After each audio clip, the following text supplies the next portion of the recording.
Hey, this is Don from Panel Smasher Studios, and did you know that two of my favorite superhero movies are X-Men 1 and X-Men 2? Of course you did, but did you know that the screenwriter for both those movies and The Watchmen is David Hayter? Now David is also the voice actor of Snake from the Metal Gear Solid games. Now David has also played the voice of Captain America in the X-Men Evolution cartoon and in Spider-Man the animated series. That's pretty interesting. Now, I'm not here to talk about David's awesome voice acting career, no, far from it, but Captain America does connect to what we will be talking about today, which is Wolverine. Now, you're probably asking yourself, how does Captain America connect with Wolverine? Well, Captain America did, at one point, wield an adamantium shield. In place of his current iron vibranium alloy shield, Captain America was also the first test subject of the organization that would later go on to become Weapon X, the same organization that fused the adamantium to Wolverine's skeleton, making Captain America Weapon I, or Weapon 1. Now, adamantium is another thing. Where exactly does it come from? I'll give you a hint. It's not from space, and it's not a relic in an Asgardian trophy room. It's Roman. In Roman mythology, Tartarus is a place where sinners are sent, and its gates are protected by solid columns of adamantine, a substance similar to diamond, so hard that nothing will cut through it. Now, Wolverine is an old Canadian guy, and according to the miniseries Origin, he was born in the late 1880s or 1890s in Alberta, even though Alberta isn't an established province until 1905. But that's okay. In the movie, though, X-Men Origins Wolverine, they say he's from British Columbia and born in 1845. But that's weird, because that isn't even made a province until 1871. But speaking of origins, did you know that Swamp Thing and Wolverine share a similarity? They were both created by Len Wein. Now, the co-creator of Wolverine, Roy Thomas, is also the co-creator of The Vision, Adam Warlock, Black Knight, and Yellow Jacket, just to name a few. Now, Roy Thomas also came up with the fictional metal adamantium. But did you know that John Romita Sr.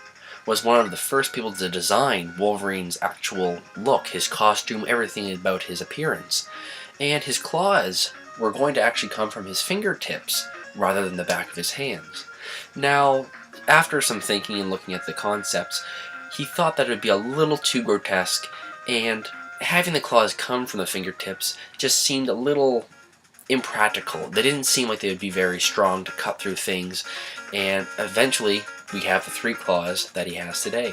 Now, after watching Avengers, everyone should be familiar with S.H.I.E.L.D., but did you know that Spider-Man's parents were actually agents of S.H.I.E.L.D., and while on a mission were nearly killed, but were saved by Wolverine?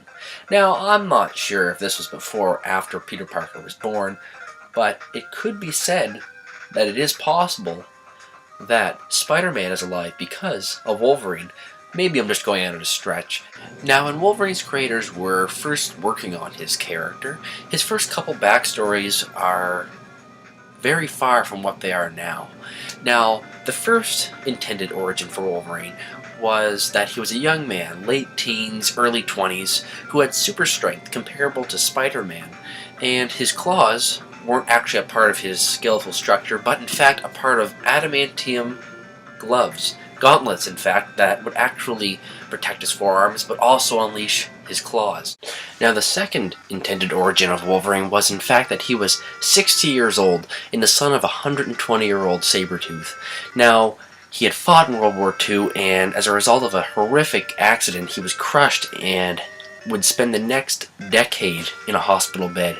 Now, Wolverine, after getting tired of sitting around in bed, would try and stand up, and he would discover that his healing powers didn't work on bones. It only worked on muscle and skin tissue, and he was bedridden and crippled.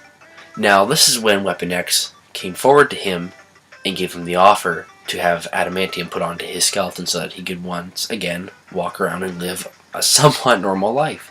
Did you know that Sabretooth's face, his entire facial design is actually a rejected concept art for Wolverine.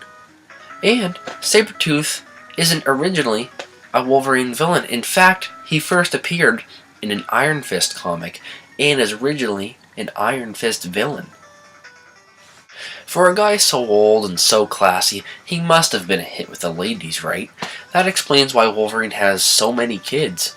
Between Wolverine Volume 4, Issue 1, and Issue 10, Wolverine is being targeted by a group called the Red Right Hand, who put him through several trials, having to defeat each opponent to advance. These opponents include characters like Gunhawk, Shadowstalker, Cannonfoot, Sawfist, Fire Knives.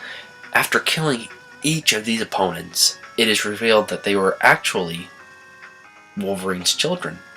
Now we know that Daken, another one of Wolverine's sons, has been a thorn in his father's side for some time now, and was behind the forming of this group and these trials.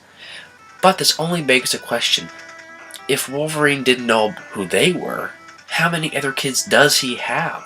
I mean, it's obvious that he has gotten around with a lot of ladies for over a century. So, what are the chances that he has a lot more kids that even he doesn't even know about?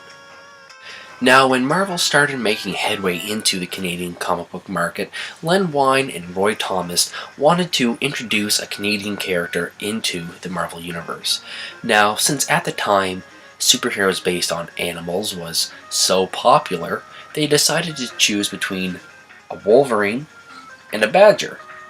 Now, since a Badger wasn't really a tough name for a superhero, they went with Wolverine because they thought it was the closest thing to a wolf.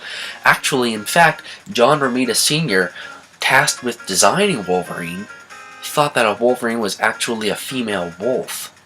Now, after doing some reading and some studying, they discovered that it was in fact a small, nasty animal with a mean temper that would attack animals 10 times its own size.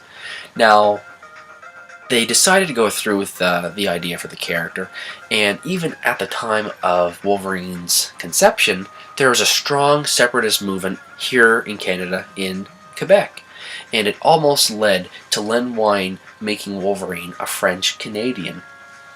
I guess it just goes to show that even the characters you think you know, you don't. What about Batman? What about Daredevil or Superman? What dirty history and strange facts can we dig up about those characters? I guess we'll just have to find out next time. This is Don from Panel Smasher Studios. Thanks for watching.